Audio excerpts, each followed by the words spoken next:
Welcome to Growth Mindset Success, where your journey to personal excellence begins. Here, we unlock powerful ideas and timeless wisdom from the world's most influential books on success, mindset, and motivation. In a fast-paced world, you need guidance that inspires and equips you to act, improve, and rise. That's what we deliver. No fluff, just value. Whether you're an entrepreneur, dreamer, or seeker of clarity and purpose, you're in the right place. So sit back, relax, and get ready to grow. If you find value, don't forget to subscribe for weekly book summaries that unlock your full potential. Let's dive in. Welcome back. In Part 1, we explored the foundation of wealth, the right to be rich, the power of thought, and the role of gratitude. Now, in Part 2, we move from mindset to action. The practical steps Wallace Wattles says you must take to turn thought into real wealth. How to use the will. Wattles warns, never use your willpower to control others. Don't manipulate, force, or take from people. Instead, use your will to control yourself. Keep your mind fixed on abundance, faith, and gratitude.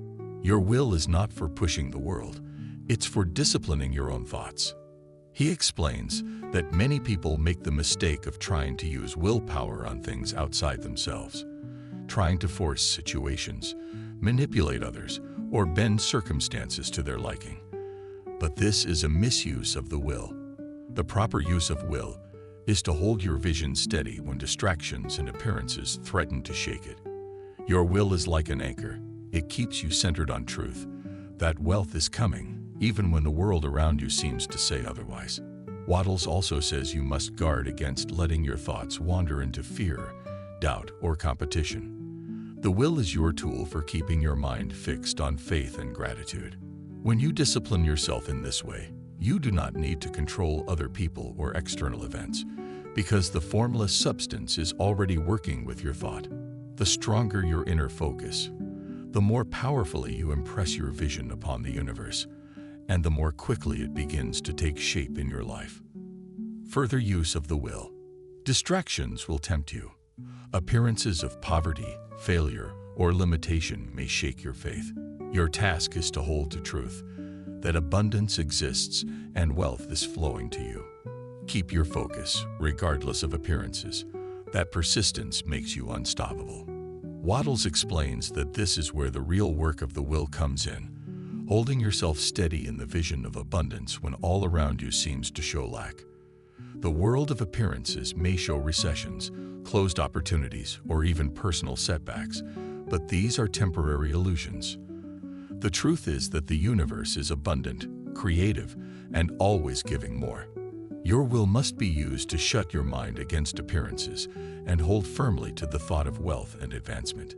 He also says that whenever you allow yourself to be influenced by appearances of poverty, you break the creative process. The will should be used to keep you thinking and acting in a certain way, no matter what others say or what your circumstances look like. This is not stubborn denial. It is faith in the underlying reality of abundance. By training yourself to persist in this mindset, you rise above fear, envy, and doubt, and align with the steady flow of riches. This persistent use of the will is what separates the advancing person from the drifting one. Acting in the certain way. Faith and thought mean nothing without action. You must act now, where you are, with what you have. Don't wait for the perfect opportunity. Success grows from immediate, purposeful action. Every day, do all that you can do that day, and do it well. Wattles stresses that you cannot wait until conditions are just right before you begin. To delay action while waiting for the perfect chance is to lose both time and opportunity. The universe advances through action, and every day presents you with tasks that move you closer to your vision. Even small steps, taken faithfully, carry creative power. You are not to act tomorrow or in some distant place. You must act today, exactly where you are. He also warns against acting with half-hearted effort. Every act must be done in the best possible way, filled with purpose and energy. No matter how simple or ordinary the task, if it is done in the certain way, with faith, gratitude, and efficiency, it becomes a step toward wealth. Success comes not from waiting for big opportunities, but from doing small things in a great way. When you work like this, Wattles says, you place yourself in alignment with the creative forces of the universe, and opportunities will unfold before you. Efficient action. It's not about frantic business. Efficiency means focusing on quality, not quantity. Give your best to do every task. Work with purpose, faith, and gratitude, and your results multiply. Mediocre, half-hearted work blocks wealth. Efficient, excellent work attracts it. Wattles explains that many people make the mistake of scattering their energy. They work endlessly, rushing from task to task, but without focus or purpose. This frantic business is not efficiency, it is waste. True efficiency means doing every act with your full attention, care, and intention of success. You must put the whole of yourself into every task, however small, because each act is a link in the chain that leads you to wealth. He also teaches that you must not leave today's work for tomorrow. The work of today must be done today, and it must be done in the best way possible. When you approach every act as sacred, performed with gratitude and purpose, you infuse it with creative power. By doing this, you rise above ordinary effort and align with the certain way. Wattles assures us that success is never in doing more things than others, but in doing every single thing better than others, with faith and efficiency. Getting into the right business. You don't need to chase the perfect industry. People get rich in every field. What matters is doing things in the certain way. Of course, if you have talent suited for a business, or if your environment supports it, you'll thrive faster. But remember, wealth isn't about the field, it's about the way you work within it. Wattles explains that no one is kept from becoming rich because they are in the wrong business. While certain industries may provide quicker opportunities than others, the truth is that wealth can be created anywhere. If you cannot enter the business you most desire right now, you can still begin to apply the principles of the certain way where you are. The formless substance will open doors for you as you grow, but you must not waste time waiting. You must start acting now. He also points out that if you are truly unsuited for a particular line of work, the power of your thought and action will gradually move you into the right place. The universe arranges circumstances in response to your vision and persistence. Therefore, do not complain about your business or feel trapped. Instead, work where you are with faith and gratitude, doing every act efficiently. By doing so, you either rise to wealth in your current field or are guided naturally into one that fits your abilities. Wattles assures that it is not the industry that matters most, but the spirit in which you work. The impression of increase. One of Wattles' most powerful ideas is this: always leave people with the impression of increase. Make them feel they are growing, benefiting, and advancing when they deal with you. People are drawn to those who uplift them.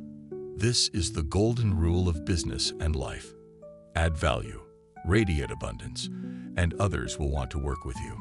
Wattles explains that every person has a deep desire for advancement.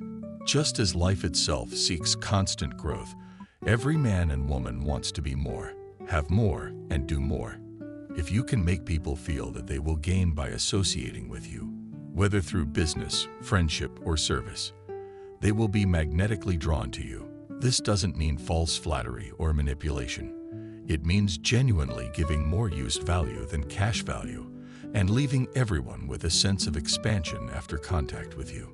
He also emphasizes that this impression of increase must be sincere and consistent. You must see abundance everywhere, speak of progress, and embody growth in your own life. Never talk of poverty, limitation, or failure, because these repel people. Instead, radiate faith, gratitude, and confidence so that others feel uplifted in your presence. Wattles insists that this practice alone will guarantee constant growth in your business and relationships, because the world is irresistibly drawn to those who inspire increase. The advancing man. The advancing person is attractive. People naturally follow and support someone who is moving forward with confidence, faith, and vision. To become that person, live in gratitude, faith, and action. Never talk about poverty, failure, or limitation. Speak only of abundance and growth. Wattles explains that the advancing man is one who continually progresses in thought, speech, and action. He never dwells on misfortune or weakness, but speaks of power, health, prosperity, and opportunity. Such a person becomes a living demonstration of the abundant life, and others are drawn to him because he represents hope and growth. Just as people flock to a strong leader in times of uncertainty, so too will they be magnetized by the man or woman who always advances. He also reminds us that advancement is not selfish. By becoming rich in the certain way, you uplift everyone around you. The advancing man brings increase to others. Employers, employees, customers, and friends all rise with him. This is why Wattles insists that you must never engage in destructive criticism or negative talk. The advancing person speaks only of expansion, possibility, and progress, and through this positive influence, he not only grows himself, but helps others to grow as well. Some cautions. Wattles warns, don't waste time in resentment or envy. Don't get trapped in competition, criticism, or fear. These destroy faith and block creation. Focus only on your vision, your gratitude, and your efficient action. He explains that resentment toward the rich or envy of another's success is destructive. When you resent those who have wealth, you push riches away from yourself because you are affirming that what they have should not exist. Instead, you must bless the rich, celebrate their prosperity, and see them as proof that wealth is possible for you too. Likewise, criticism, condemnation, and complaining weaken your faith and place you in the competitive, destructive mindset that Wattles warns against. He also stresses that fear is one of the greatest obstacles to wealth. Fear of failure, fear of loss, or fear of others' opinions keeps your mind fixed on lack rather than abundance. The advancing person cannot indulge in these emotions. Instead, discipline your thoughts to remain in gratitude and faith, no matter what appearances may show. By avoiding resentment, envy, criticism, and fear, you remain in harmony with the creative forces of the universe, and wealth flows steadily to you. So that's Wallace D. Wattles, The Science of Getting Rich. 2 timeless lessons. First, wealth begins in thought, clear vision, gratitude, and faith. Second, wealth is completed by action, efficient, purposeful, and always leaving others better off. Follow this certain way, and riches will not only flow to you, but through you, uplifting the world. Wattles reminds us that getting rich is not just for personal gain, but for the advancement of all. When you live in the certain way, you rise above competition and enter the creative plane. You no longer struggle for limited resources, but instead become a channel through which more life, more wealth, and more opportunity flow into the world. As you advance, you bring others with you. Family, friends, partners, and even strangers are lifted by your increase. Wealth, then, is not selfish, it is service. Finally, Wattles concludes that anyone, regardless of background, education, or environment, can apply this science and succeed. The formula is universal. Think clearly, hold your vision, live in gratitude, act efficiently, and always give more in use value than you take in cash value. By following this path, you align yourself with the universal laws of growth. Wealth will come to you as certainly as day follows night, and with it comes the power to live fully, help others, and fulfill the purpose of life, to advance and express more of the divine.